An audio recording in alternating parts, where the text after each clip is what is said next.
State Grid Corporation of China, sang pengendali energi dunia. Tahukah Anda seberapa kuatnya State Grid Corporation of China atau perusahaan jaringan listrik nasional Tiongkok? Mereka cukup menggerakkan jari, bisa membuat 10 negara mati lampu dalam sekejap. Bagi teman-teman semua, perusahaan jaringan listrik China mungkin terasa akrab, namun juga asing.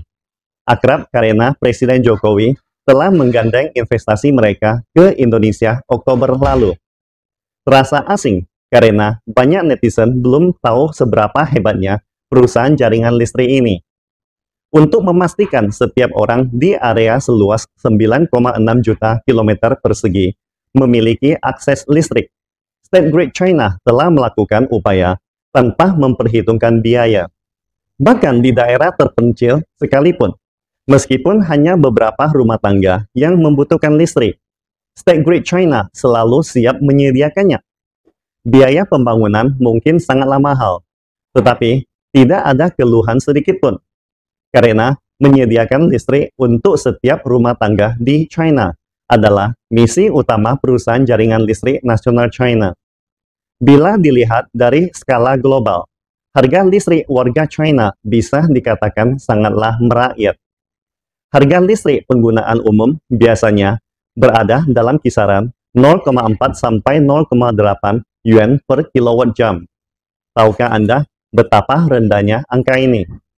Misalnya pada tahun 2023, harga listrik umum di Jerman adalah 2,86 yuan, sekitar 3,6 kali lipat dari harga listrik tertinggi di China.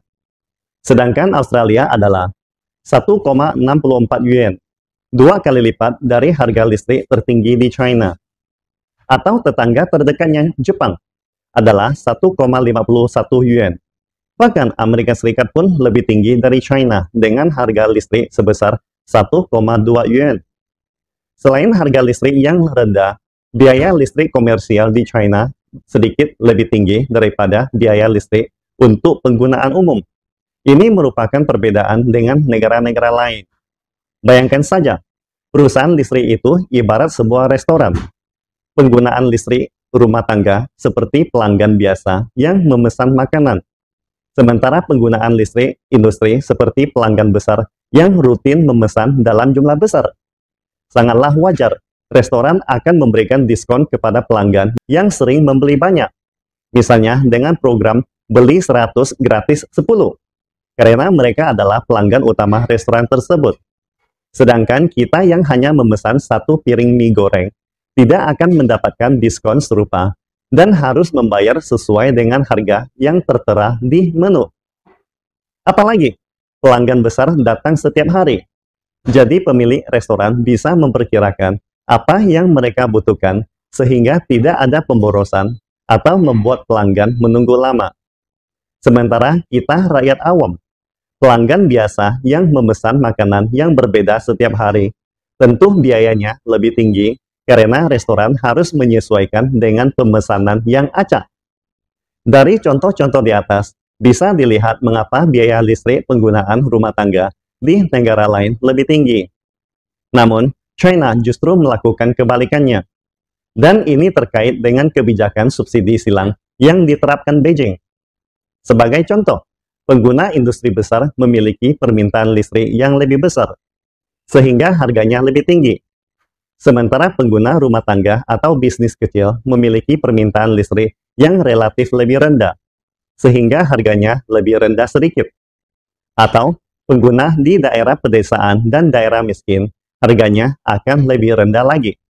Jadi, tujuan dari subsidi silang ini adalah untuk mencapai keadilan sosial melalui redistribusi sumber daya dalam industri listrik. Dengan kata lain, bantuan listrik membantu mencapai kemakmuran bersama. Dan ini adalah penerapan superioritas sistem sosialis China. Sebagai perusahaan milik negara berskala besar, State Grid China bertanggung jawab terhadap jalur utama ekonomi nasional dan keamanan energi negara. Sebagai satu-satunya penyedia listrik negara, State Grid tidak menaikkan harga listrik semaunya. Karena dibandingkan dengan menghasilkan keuntungan, Beijing memiliki misi yang jauh lebih penting. Atau bisa dikatakan, State Grid China tidak hanya melayani China, tetapi juga melayani jaringan energi utama di sejumlah negara dan wilayah di Eropa, Asia Tenggara, dan Amerika Selatan. Sebagai contoh, perusahaan jaringan listrik nasional China telah berinvestasi dan mengoperasikan 12 aset jaringan energi utama di 10 negara dan wilayah termasuk Filipina, Brasil, Portugal, Australia, Hong Kong, Italia, Yunani, Oman, Malaysia, dan Chili. Sedangkan ekspor peralatan mencapai lebih dari 100 negara di dunia, dengan investasi luar negeri lebih dari 20 miliar dolar.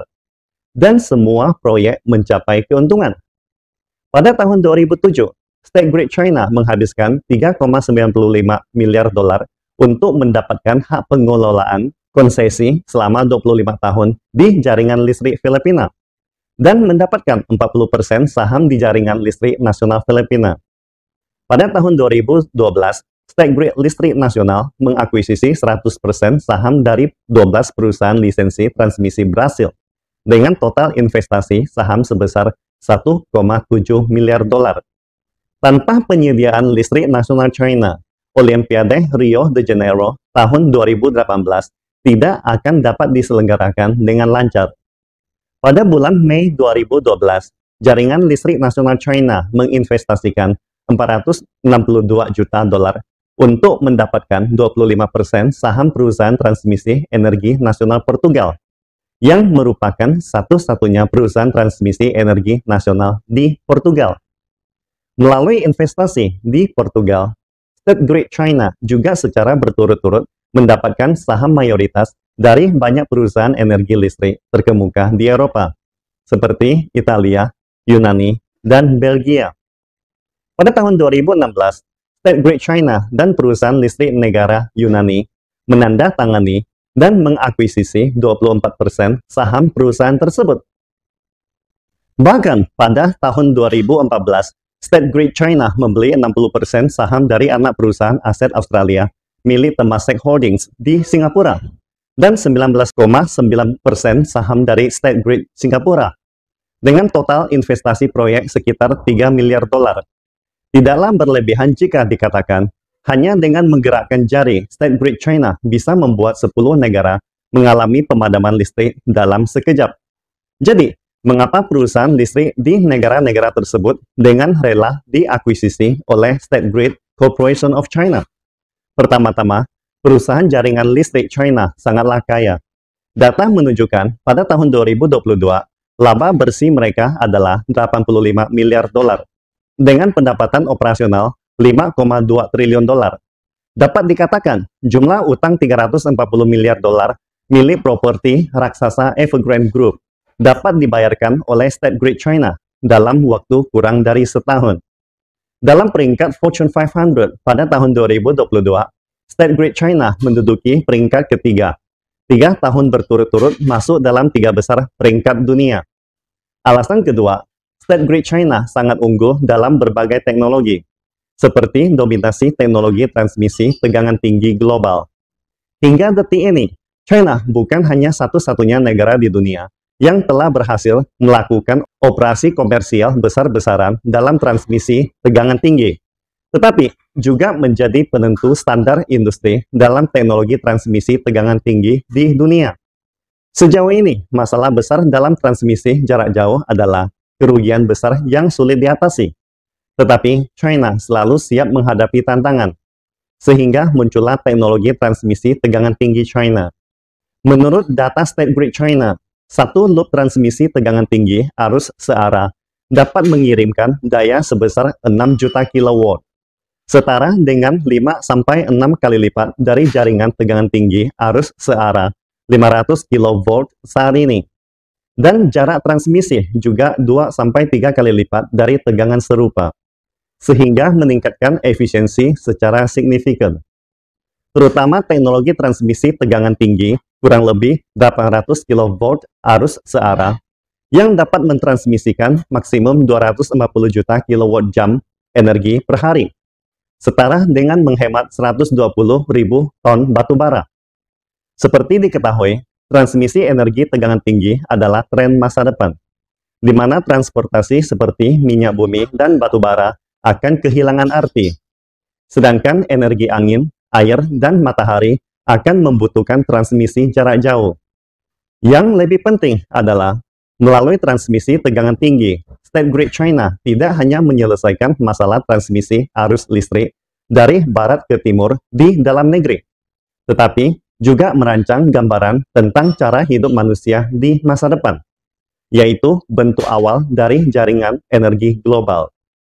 Selain proyek kemakmuran bersama One Belt One Road, State Grid China juga memiliki strategi proyek One Pole One Belt yang mungkin jarang diketahui banyak netizen dunia.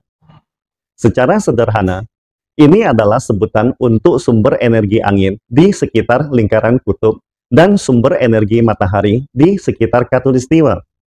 Misalnya, ketika Eropa memiliki kelebihan pasokan listrik murah pada malam hari, listrik tersebut dapat dikirimkan ke wilayah Asia Timur yang memiliki permintaan listrik lebih tinggi di siang hari. Begitu juga sebaliknya. Namun, untuk mencapai transportasi jarak jauh lintas benua, teknologi transmisi tegangan tinggi menjadi syarat mutlak.